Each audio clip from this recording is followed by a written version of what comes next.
नरं चैव नरोत्तमं देवीं सरस्वतीं व्यासं ततो जयमुदीरयेत्। मङ्गलमङ्गलं गरुडध्वज मङ्गलं पुण्डरीकाक्षौ मङ्गलाय तनोहरि मङ्गलं भगवान् शम्भो मङ्गलं वृषभध्वज मङ्गलं त्र्यम्बको देवो मङ्गलाय तनोहर मङ्गलं भगवती रेवा मङ्गलं मङ्गलप्रदा मङ्गलं शैलस्य पुत्री मङ्गलाय तनोसरि। सेवा संघ नर्मदा मंदिरम की ओर से आपको बहुत दिनों से धार्मिक कथाएं सुनाई जा रही हैं। सबसे पहले आपने सुना, हमने आपको हनुमान जी का चरित्र हनुमत काव्य चरित्र के रूप में 108 छंदों में सुनाया, जो भी आपने बहुत पसंद किया उसे। इसी प्रकार से बाल रामायण, बाल बोध गीता और अभी अभी कोरोना प्रसंग में आपके सामने नर्मदा जी की पूरी कथा, घाट घाट की महिमा न्यारी, तरस परस पाते हैं नारी, भगवती नर्मदा के मंदिर में बैठे हुए हैं। उनकी कृपा से जो स्कंद पुराण में देवाखंड है उसको हमने संक्षिप्त नर्मदा पुराण नाम से दोहा चौपाई में प्रस्तुत किया और उसी नर्मदा मैया की कृपा से अब आपके सामने शिव पुराण जो है, महाशिव पुराण, उसकी कथा को संक्षिप्त शिव पुराण के रूप में आपके सामने प्रस्तुत कर रहे हैं और वह भी दोहा चौपाइयों में। और अब विगत दिनों आपके सामने प्रस्तुत किया गया। आपने सुना कि किस प्रकार से देवताओं ने विचार किया कि भाई भगवान शिव की शादी कराना है, क्योंकि तारकासुर राक्षस ने उत्पात मचा रखा है। और आप सब जानते हैं कि तारकासुर बिना शिव जी के पुत्र के दूसरे के द्वारा मारा नहीं जा सकता। अब तो सारे देवताओं ने मिलकर के भगवान शिव को जैसे तैसे प्रसन्न किया, उनकी स्वीकृति ली। इधर देवता तो प्रसन्न होकर चले गए, पार्वती जी इधर तपस्या कर रही हैं। तो शिव जी ने सोचा कि चलो भाई इनकी प्रेम परीक्षा ली जाए कि वास्तव में पार्वती जी मुझे कितना चाहती हैं, कि वो जन्म जैसा ही वो जानते तो हैं कि सती अब जो है पार्वती के रूप में आ गई।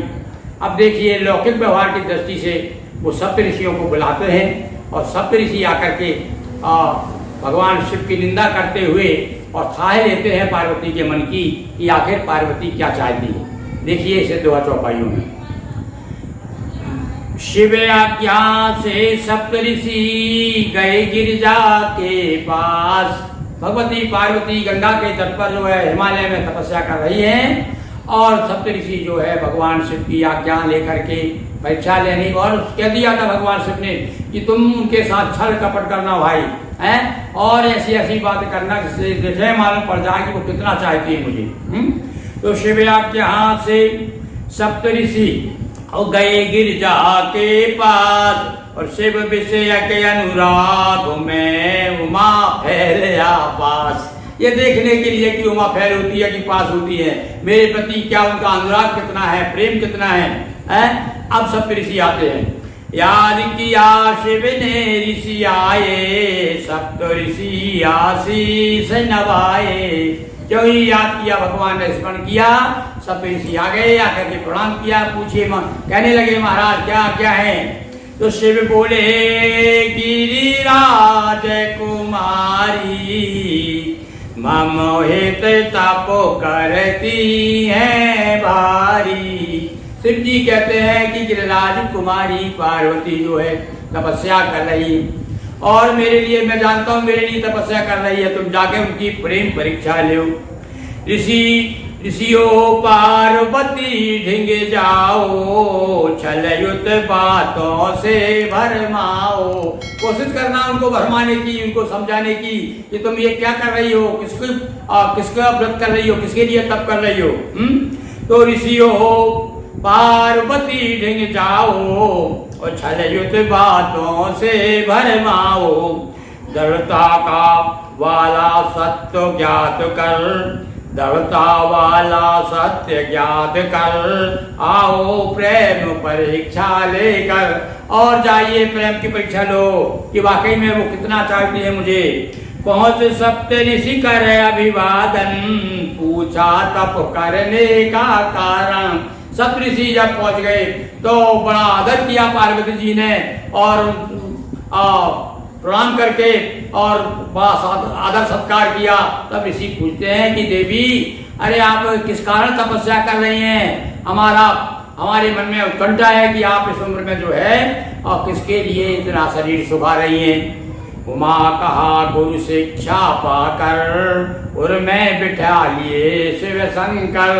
अब कह दिया उन्होंने भैया पार्वती ने कि मेरे गुरु जो है नारद जी हैं, उनकी शिक्षा से मेरे मन में जब से उन्होंने शिक्षा दी है, तारीफ की है शंकर जी की, और तब से मेरे मन में एक ही बात आ गई है कि पति होगा तो अगर जन्म जन्म भर अगर हमारी बरो संपूर्ण रहो कुंवारी, शिव जी ही मेरे पति होंगे। पति पाने हित सभी प्रयासार, बोले ऋषि करते उपहासा। और बोले भैया मेरी जो तपस्या कर रही हूँ, जो भी मैं व्रत कर रही हूँ, ये पति प्राप्त करने के लिए कर रही हूँ। अब तो जो है हंसने लगे ऋषि लोग, मजाक उड़ाने लगे पार्वती जी की। हैं क्या कहते हैं? अच्छा, नारद जी के कहने से नारद छल में बड़े सयाने, उसको उसकी कोई बात न माने। अरे उस नारद की बातों में आ गई हो। बड़ा छल कपटी छली है वो, बड़ा कपटी है, मन में कुछ और है और बातों में कुछ और है। उसने कई घर उजाड़ दिए भाई नारद ने, तो उनकी बातों में आ गई। अरे नारद ने कई के है उजारे, कपट तथा छल रहे सारे। छल और कपट के सहारे से नारद जी जीवित है, मन में राम बगल में छुरी है उनके। तुम किनकी बातों में आ गई हो? अब वो दक्ष सुतों को जा उपदेशा, और कभी लौट आए ना देशा। अरे वो दक्ष के पुत्रों को उपदेश दे दिया तो वो जाकर साधु बाबा जी बन गए, लौट के घर नहीं आए, गृहस्थ आश्रम में नहीं आए। तो ये जिन ने उपदेश दिया है उनके घर उजड़ गए नारद जी के कहने से। तो बुद्धि भेद करने में माहिर, बुद्धि पलटने में तो माहिर है नारद जी। दिमाग घुमा देते हैं। बुद्धि भेद करने में माहिर, और घर उजाड़ने में जग जाहिर। बड़े प्रसिद्ध है, कईयों का घर उजाड़ दिया नारद जी ने, क्योंकि ओरी बाई मोसी ही, जैसा मैं हूं वैसा सब हो जाए, ऐसा सोचते हैं नारद जी। तो जिनके लिए कष्ट ये भारी, और उदासीन है बेकामारी। अरे पार्वती, तू जिसके लिए कष्ट उठा रही है मालूम है, वो तो बैरागी है, विरक्त हो गए, विरक्त है, उदासीन रहता है, संसार से उसे कोई मतलब नहीं। और वो एक बात और मालूम तुम्हें, वो दुश्मन है काम का। और काम को भस्म कर दिया था उसने, और तुम उसको पति बनाना चाहती हो। रज रहे अमंगल वेश बनाए, और फिरते रहे जटा बढ़ाए। और बाबा जी बनकर घूम रहे हैं, वो तो जटा बढ़ाए हुए हैं, भयंकर वेश है, देखने में भी अच्छे नहीं लगते, और अमंगल वेश है उनका। जो भी देखता है एक घृणा करता है उनसे। और कुल का पता न है घर द्वारा, और पहले भी था वह घर बारा। पहले भी घर बारा था, वो घर गृहस्थी बसाई थी, किंतु उसके घर का पता नहीं है, ना घर है ना उसका द्वार है।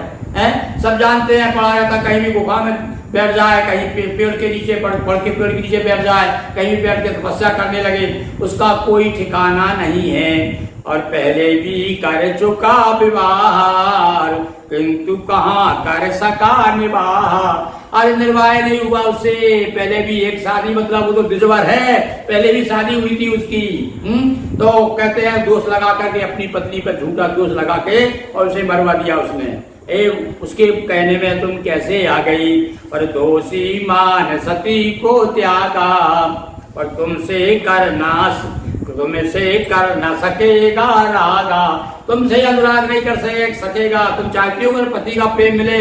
अरे भाई, गृहस्थ आश्रम में पति पत्नी परस्पर पूरक है, एक दूसरे को प्रेम करें तो गृहस्थी चलती है। अब तुम अकेले ही प्रेम करती है, एकांगी प्रेम करोगी तो कहां तक काम चलेगा? उसने तो पहली पत्नी को भी थोड़े से दोष के कारण त्याग दिया था। सभी असलियत को पहचानो, और अतः हमारा कहना मानो। अब देखो सब ऋषि कैसी भोली भाली बातें देकर कैसे झूठी बातें छल कपट से और बरगलाना चाह रहे हैं पार्वती जी को। इसलिए क्या कहते हैं वो कि असलियत क्या है ये तो हम बता रहे हैं आपको उसकी। इसलिए हमारा कहना मानो कि तब हित बर एक श्रेष्ठ विचारा। अरे पर्वत पुत्री, हमने तुम्हारे लिए एक अच्छा दूल्हा सोच रखा है, अच्छा वर सोच रखा है। आओ, कौन है वो वर कि जिसे विष्णु कहता संसार। अरे विष्णु के नाम से प्रसिद्ध हैं और शंख चक्र गदा पद्मधारी और बड़े सुंदर है, पीताम्बरधारी। ये तो नंगा घूमता रहता है तुम्हारा, जिसको तुम चाहती हो वो है, कहाँ तक कश्ती बसाएगा वो। तब हित बर एक श्रेष्ठ विचारा, जिसे विष्णु कहता संसारा। श्रीपति है वैकुंठ निवासी, और सुखी रहोगी पा सुख राशि। अरे वो तो सुख की राशि है, उसके पास जो भी चला जाता है वो कभी दुखी हो ही नहीं सकता। वो बड़े वैकुंठ के रहने वाले भगवान लक्ष्मी के पति विष्णु हैं। अरे कभी चाहो तो ऐसे व्यक्ति के प्रति अपना भाव रखो, उसको पति बनाओ। उमा कहा मत बुद्धि लगाओ। अब सुनते सुनते पार्वती जी कब तक सुनेगी? कहने भैया महाराज रहने दो, अब अपनी ज्यादा बुद्धि मत लगाओ, चतुर मत बनो तुम ज्यादा। उमा कहा मत बुद्धि लगाओ, मत मेरी बुद्धि भरमाओ। तुम्हारे कहने में नहीं आ सकती मैं, क्योंकि मेरे गुरु ने जो गुरु के प्रति जो वचनबद्ध होता है, दृढ़ होता है गुरु की बातों में, उसका सदा कल्याण होता है। नारद वचन मुझे है हित कर, कभी न छोड़ूंगी जीवन भर। अब जो मेरे गुरु ने कह दिया है वो पत्थर की लकीर है। इसलिए आप इधर उधर की बातें देकर मेरा समय नष्ट मत करो महाराज। गुरु के वचन करे विश्वासा, उसे लोक परलोक सुपासा। और जो अपने गुरु की बातों पर विश्वास करता है, गुरु के वचनों पर, उसे लोक परलोक दोनों उसके सुधर जाते हैं। और कहा आपने शिव है निर्गुण, और तथा विष्णु में है सारे गुण। अच्छा, आप कह रहे हैं वो तो निर्गुण है, उसका कोई भरोसा नहीं, वो कहाँ रहता है। और विष्णु में बड़ी गुणधाम है विष्णु। लेकिन तुम जानते नहीं हो शंकर को, लेकिन परम ब्रह्म है शंकर। लीला बस अवधूत रूप धर। अरे तुम जो बता रहे हैं आप धूत बन के घूम रहे हैं, ये तो उनकी लीला है, भक्तों को लीला बताने के लिए करते हैं। वो निर्गुण है भी है और सगुण भी है, और तुम्हारे और वो तो परम ब्रह्म है। जन्म जन्म की हूँ अभिलाषी, और शिव स्वामी मैं शिव की दासी।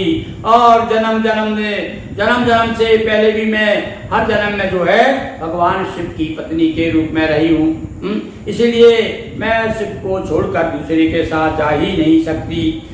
तब ऋषि सच्चा प्रेम लखो करते जय जयकार। और आए शिव के पास सब ले और हर्ष अपार। मापति महादेव की जय। हर हर महादेव। दोस्तों वीडियो को लाइक करें, शेयर करें, सब्सक्राइब करें। धन्यवाद।